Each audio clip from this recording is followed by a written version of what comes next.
Good evening, my friends, and welcome to another sew stream. The concept for a sew stream is really that we're just a big, happy virtual sewing circle.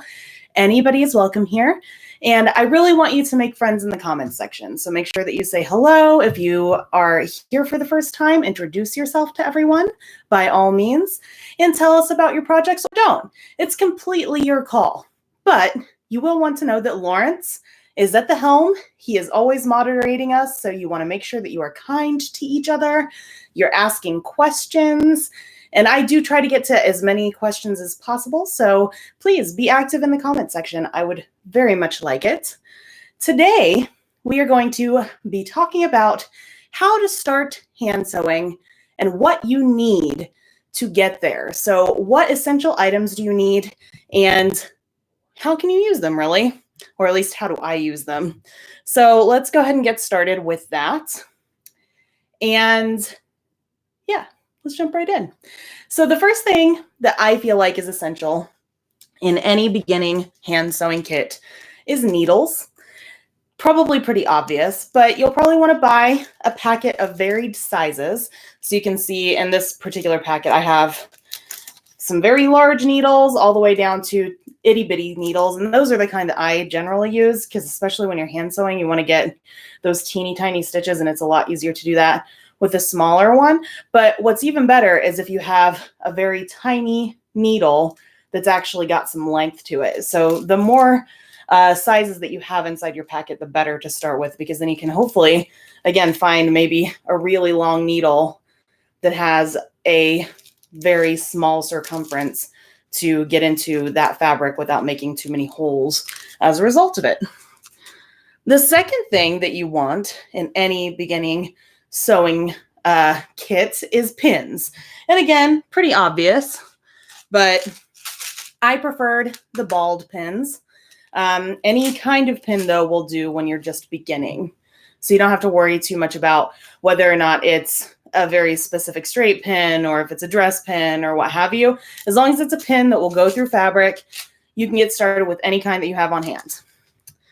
Third thing that you want, and this goes along with the pins, is the pin cushion. Now, you could certainly just use a box of pins, and I did that when I first started out because I didn't know where to find a good sewing pin cushion. But now that I have a wonderful pin cushion, then really what this does is not only does it make it a little bit easier to sew and to store your pins and actually access them pretty easily as well, whether or not it has the wristband, which I love, by the way, and I use all the time. But if you don't have the wristband, no worries.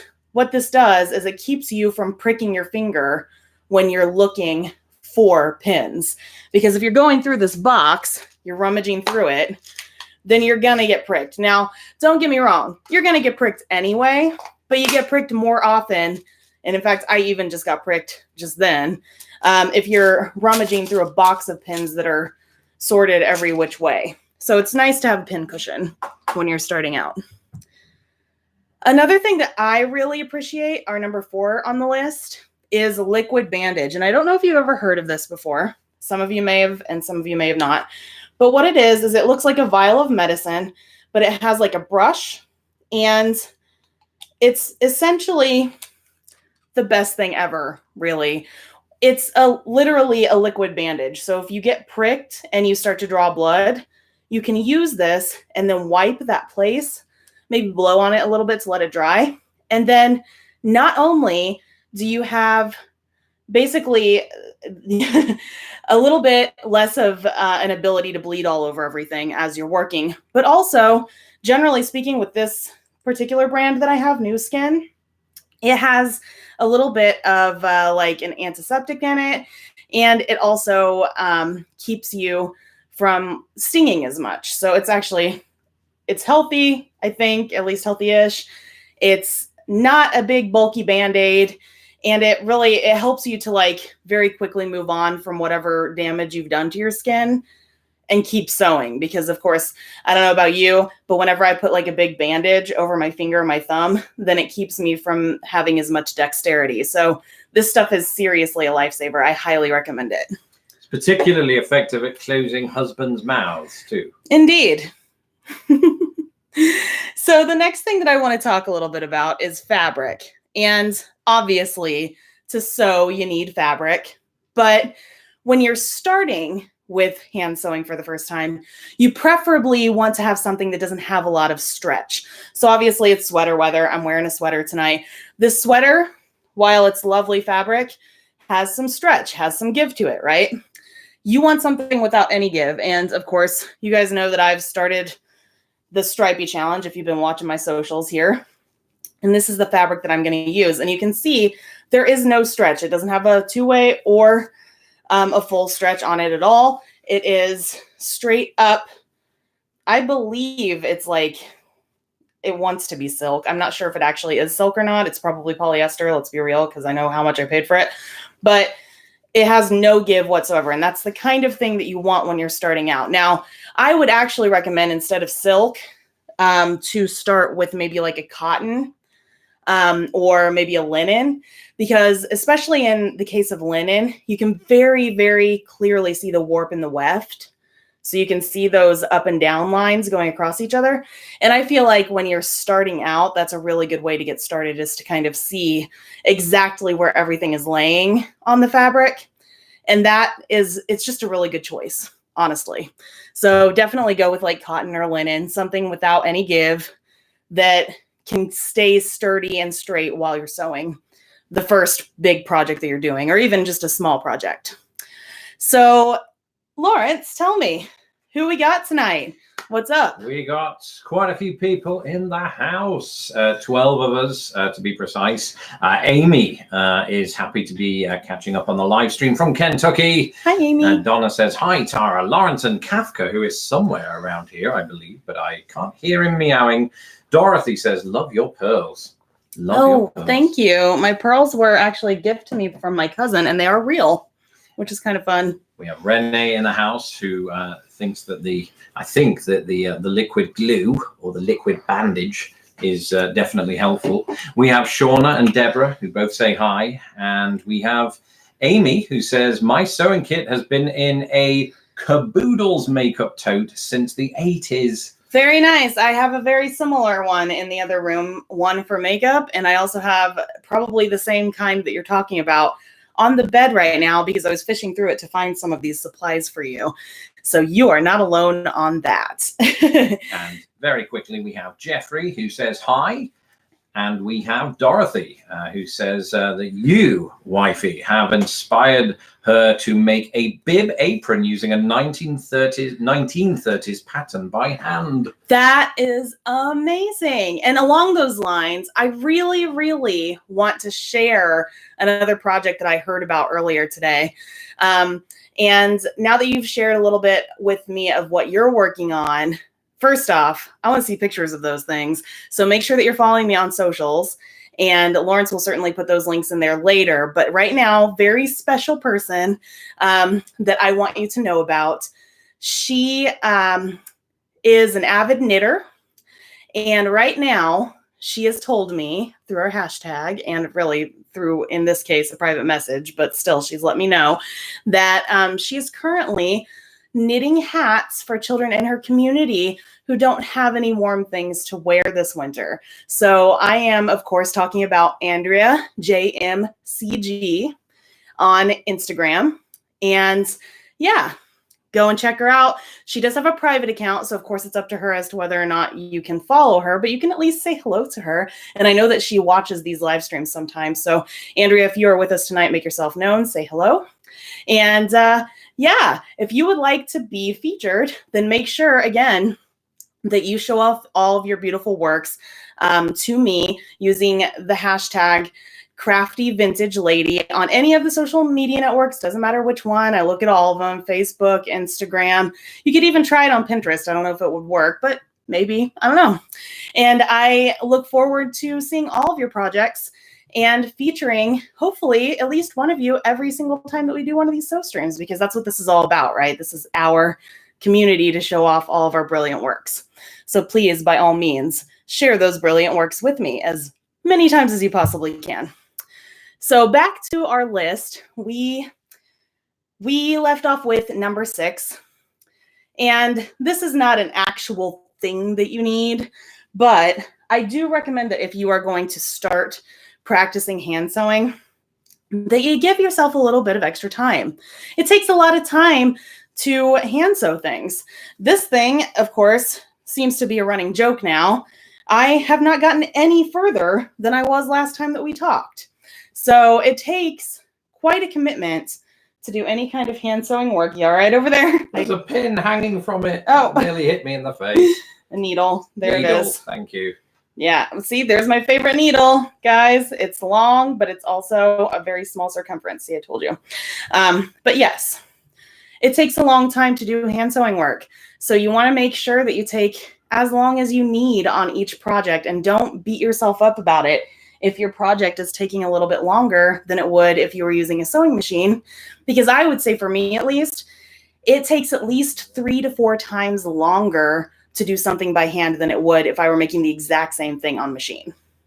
And of course, depending on the project, it might still take you a long time on a machine. So seriously, do not beat yourself up about it. Give yourself that extra time.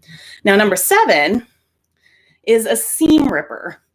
Because as we said before, you're going to prick yourself, but you're also going to make mistakes. So repeat after me. I will make mistakes. Make mistakes. Many mistakes. You will always make mistakes when you're sewing. It doesn't matter how much of a novice or pro you are at it. Everybody makes mistakes. But with a seam ripper, you can basically erase those mistakes in most circumstances. Now, there are some very finicky fabrics that maybe a seam ripper isn't great for, but we're just starting here, right? So to start any project, having a seam ripper is key, because then you can just erase all of the mistakes that you've made and no one will ever know the difference at the end. So seam ripper, it is crucial, I'm telling you. Very, very important thing. Number 8 are scissors or a rotary cutter. And you don't necessarily have to have fancy embroidery scissors, or even scissors that are specifically for cutting fabric, though they are pretty easy to find. You can find them even at like a Joann's or any kind of fabric store. But having some kind of scissors, usually craft scissors or whatever you have lying about the house to start with, is really important if you're going to make something that is a specific shape. So if you're thinking of starting with a dress, or you're starting with, you know, pillowcases or something that has a specific shape to it, then scissors are really important. They're not necessary if you're maybe just practicing on a scrap piece of fabric, or you are practicing some embroidery work on maybe something that already exists, like a dress. Then you don't necessarily need the scissors, but in most cases, scissors are pretty essential. Number 9 is thimbles. This is my favorite thimble. I got it in the UK, and I don't know, like, I have other thimbles, I'm not gonna lie, but I don't know how I existed without a thimble this big, because it actually like goes on my thumb as well. Another thimble that I highly recommend, besides a very big one, whether it's metal or in this case ceramic, what have you, is a leather thimble. It doesn't necessarily have to be made out of leather, but what it is it's for leather working. However, what it's really good for is making things without pricking yourself as constantly. So it's really nice to actually just wear a leather thimble while you're working on things. So look for leather thimbles. They're really great. But again, having a very large thimble of some sort is essential, I feel, to trying to keep yourself from pricking yourself as much. The obvious number 10 is thread. You can't really sew without thread. I will say that even when you start, you can start with the stuff that you already have. So even if you have like one of those cheap travel sewing kits, just grab it, grab whatever thread is in there, and then get to sewing, because that's better than having to wait until you want the very specific thread, especially if it's just your first time. Any thread will do of any color, right? Once you've exhausted that and you've practiced a little bit, then I find that with hand sewing, P.S., this is an unpopular opinion, so come at me. I don't know. But I find that polyester thread, just a simple polyester thread, is not just cheap, but it also moves through fabric pretty easily if you're hand sewing. There are, of course, other way more period accurate things to sew with, though, like silk threads or cotton threads, and you can absolutely go for those. It's just that polyester is easier. You don't need beeswax. You don't need any of that extra stuff. So to start with, maybe a polyester thread, as inaccurate as it is, I grant you. So now I do have a bonus tip, but before I get to it, I would like to give you a quick update on my own dress that I am making. I finally started the process of doing my stripey challenge dress. And I'm not going to show you the fabric today because you've already kind of seen that, but I am going to show you the sketch that I did of it. So here it is. And I know that it's probably kind of hard to see on this video. It's coming through just fine, wifey. Oh, well, that's good. But I did this really quick sketch just to see whether or not some of the concepts of slenderizing, which is kind of a funny term, honestly, was done appropriately for this new concept of the 1 hour dress. So be watching my socials for additional updates, because I am still kind of deciding how to finish the dress once I've got it, you know, fully constructed, probably tomorrow, or at least started with the construction part. And I may very well ask for you guys' input on whether or not I use ribbons, or maybe I use some contrasting fabric of some sort to finish it out. But I like the idea of something, and again, this goes back to that kind of slenderizing concept of having some kind of ribbon or stripe, something going down the front and the back of the dress. So we'll see how that goes. And again, I'm going to ask for your input, so be watching me on socials. Now, this idea of slenderizing comes from that book that I mentioned last week, Dress and Look Slender by Mary Pickin. And it is kind of helping me to process the idea of just in general being a larger lady and dressing in quite unforgiving styles, right? So in this case, it's the 20s silhouette, but these concepts can probably be applied to any silhouette, if I'm honest. So I'm kind of practicing them right now to see whether or not I even think that they'll be applicable in real life. We'll see. But what do you think about this concept of slenderizing yourself, making yourself look as straight and narrow as possible? Do you think that this can be used in kind of a, you know, a contemporary way for larger ladies? Or do you think that it's just like super out of touch because the 20 silhouette is kind of so foreign to us now? I would really like to know what your opinion is on that, because I still, honestly, personally, I'm in two minds about it. I absolutely love 20s and 30s styles and like the end of the war stuff. But I've never been able to wear it. I've never really understood how it could actually fit my body. And I'm thinking that maybe I'm starting to, but I'm still not convinced yet. So let me know what you think in the comments, and I would love to hear all about it. So in the meantime, wish me luck. And I'm going to be using, of course, the stripy fabric to make that dress. We'll see how it goes. I do think it'll look okay over my black slip, of course. And I might even make a 20s bra. We'll see. Speaking of that black slip, I'd like to announce my first ever drum roll. Please, Lawrence. I can't do drum rolls. I don't know what that was.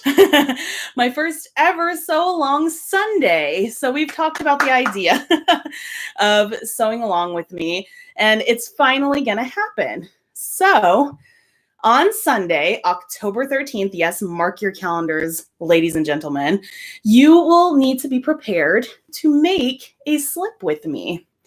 And what I'm going to do is tomorrow, if you are already a patron, which I know that a few of you are, then I'm going to give you exclusive access to a blog post that will give you all of the instructions that you need, as well as the supplies that you'll need to be able to do this sew along with me. I'll be releasing it to the general public, don't worry, on October 7th. But if you want to prepare and you want that extra time and you want more than a week to get ready for this sew along, then you will want to become a patron of Old Fashioned AF. So Lawrence, of course, is going to put that in the links. And I look forward to having you as one of my patrons. And you will see tomorrow how all of this is going to unfold. Otherwise, look out for that post on Old Fashioned AF on October 7th. And you, will, of course, will also know exactly what you need and what you need to do to prepare for our sew stream. You just won't have, or sew along with me rather, you just won't have as much time. So sorry about that, guys. But, you know, I got to buy my supplies too. So if you become a patron, then you'll be helping out with that. So without further ado, here is the bonus object, or really kind of a couple of objects that I think is crucial for anyone starting out with hand sewing. And that is something that weighs down your fabric or keeps it steady while you're sewing. So what I have, and I use more often than not, are fabric weights. And you can buy these again at most craft stores. They're usually in the quilting aisle, which I find a little bit bizarre because I feel like anybody who doesn't actually have a workstation needs something like these. But you have a workstation. I don't care who you are. If you are in the Western world right now, you have a workstation. And that is your bed. I have made numerous projects on our bed, right, Lawrence? Is that why there are needles in it? That's it. I knew it. And I used to, when we had a bigger apartment, we had a guest bedroom, and I used to actually use that bed. So sorry to any of my house guests in the past if I ruined that mattress. But really, it doesn't ruin it as long as you don't just keep things pinned there for a number of days. Anyway, if you want to keep your fabric steady and you don't trust yourself not to trip these or trip on these as you're working, then I recommend actually taking your fabric and stretching it out on your bed and then pinning it to your bed to work. Because professionals actually use like a workbench essentially that's padded. And a lot of times they'll actually pin their work to that workbench instead of doing anything with these. But again, if you don't want to possibly ruin your bed, I don't know how it could possibly ruin your bed, but you never know. Just as a disclaimer, if you don't want to do that, then weights are really, really crucial to getting your pattern correct, to keeping things together as you're working. It's very nice. The other thing that you could invest in, especially if you are trying to get better at embroidery or to start with embroidery, is an embroidery hoop. And what it is it's a wooden hoop, and then it keeps your fabric laying flat as you go in and out of the fabric. So that will keep your work steady as well if you're working in a specific location on fabric. And really, that's it. So those are all of my essential items that I feel anybody might need to get started. Thankfully, everything I've mentioned here tonight is really cheap. You can find it pretty much anywhere. You can even find it at Walmart, for gosh sakes, which I'm not a big fan of, you know, going to Walmart. But if you are, and that's your jam, go and find it in the sewing section or in the crafting section and get to work. You don't have any excuses now. You know what you need. So that's that. So in the meantime, you have heard a lot from me, but I haven't heard a ton from you. So Lawrence, do we have any questions or comments? We do. They're a very chatty crowd tonight. Oh, perfect. Going back to early on in the conversation, Deborah says that she keeps sewing supplies in an old woven picnic basket with a wooden lid, not unlike yourself. Yeah, I'll show it to you, in fact. And while she's doing that, just want to say hi to Cassiopeia, who joined, and Beth as well. And we've got Mandy from New Mexico and Amy as well. And Amy likes to point out here that you have me on the record. I think that's me earlier on saying that whatever it was I said about being making mistakes. I think that's what it was. I do tend to make them, as evidenced, in fact, by my stuttering. So Mandy indeed likes leather thimbles for beading. So that's an interesting. I said that as you were drinking water. Apologies. Sue has a good question. What's your favorite way to make a sewing knot? You know, I am learning, or I am really unlearning my favorite way right now of making a sewing knot, because when I was a kid, I was taught to knot before I start sewing. So to literally take the thread and wrap it around the thimble and then knot it, which you can absolutely do. But apparently it's not like the proper way. So I've been reading in couture fashion books that actually the way that you should do it is to take a little bit of fabric with your needle. Let me see if I can actually show you this. Go ahead and tell me another comment while I get this ready. I will do. Sewing comes in all shapes and sizes. And Jeffrey says, for the last decade, most of my hand sewing has been repairing the kids' plush toys. Oh, very nice. You're a nice dad. And Renee has a question. What book is the book to get for someone just starting out with sewing? And there may be an answer to this later down, but what would you say? Honestly, I don't know the answer to that, because I only started sewing when I was in college. And so I have a whole bunch of college textbooks, but it is the 21st century, and I mostly taught myself either through direct exposure. So again, I did take some sewing lessons when I was out of college, but also just from Googling things online. So I highly recommend doing that kind of a thing. It may not always be right. Not all sources online are, but if you Google it, then you'll probably find a plethora of different sources, and then you can, decide. You can choose whichever one is right for you. Now, if you do want a book that tells you lots of things specifically for costume design, then I do have the Costumer's Handbook, and that is very useful, but I don't know that I would classify it as a beginner's book. So I will look into that, and if I find a really good one, I will make sure that I share it for you in the future, because honestly, it's just not something that I have experience with. Okay, we have about 3 minutes left. We do have a few responses to the conundrum over, slim figure. Before you tell me those, though, let me just quickly show this to you. So what I'm doing is the correct knot, apparently. And what you do is you'll take your thread, and this is a much larger amount of fabric than I would necessarily recommend, but I want you guys to be able to see it at least. And you pull it almost all the way through, like this. And then you'll just try really hard to go through the exact same place again.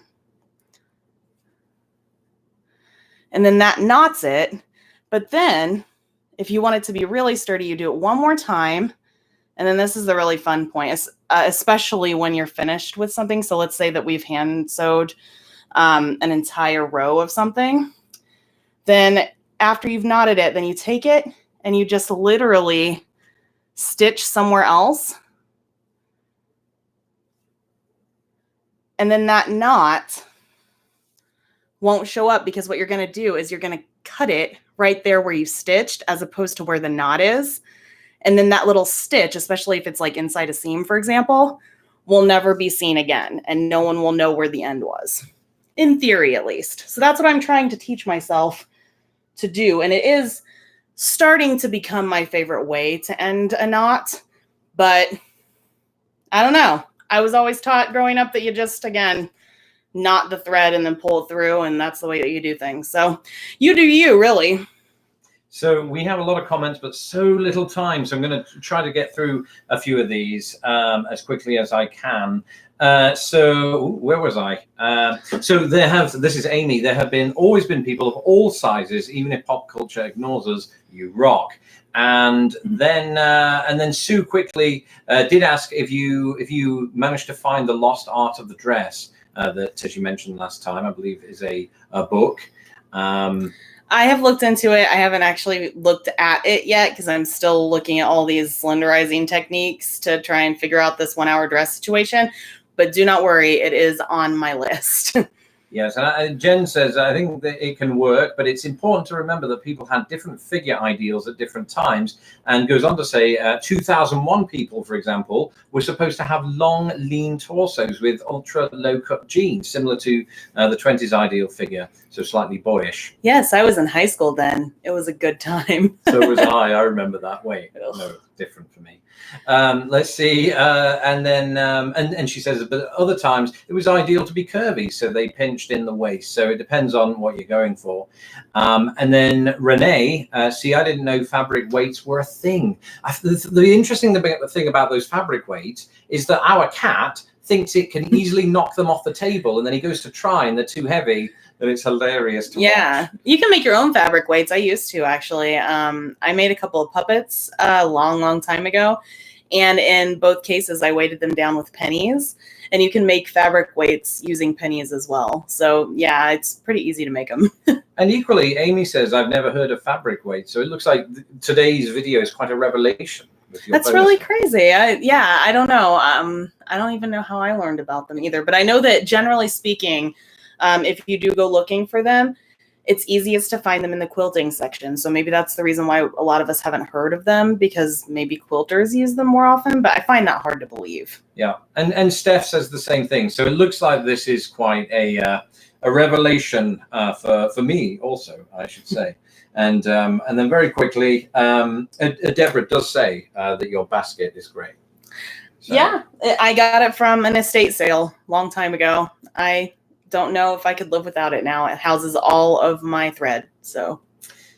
Okay. And finally, Sue says the lost art will expose you to the dress doctors who would answer your questions. Ah, perfect. Well, see, it looks like somebody knows more than me, which is why we have these sew streams, right? So that we can all exchange knowledge with each other. So thank you very much, Sue, for mentioning that. And along those lines, you can follow me and you can see all of the things that I am doing throughout the week on all of my social accounts and, of course, on oldfashionedaf.com. If you would like, again, to help get me prepared for our first sew along, then you can become a patron at patreon.com/oldfashioned_AF. And along those lines, I think it's time for us to get to our projects, right? So use #CraftyVintageLady. Let me see what you're doing throughout the week, and I will, of course, do the same for you. And ta-ta for now. Bye.